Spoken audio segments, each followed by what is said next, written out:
Is your cell phone full in volume but the sound still not loud enough? If yes, then stay and watch and I will teach you how to boost your phone's audio. Click your phone settings. Then sound and vibration. Next is volume. Click the three dots.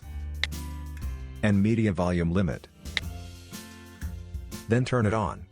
Now, drag the slider of the custom volume limit to its maximum. Click back. Click back. Scroll down and look for the sound quality and effects.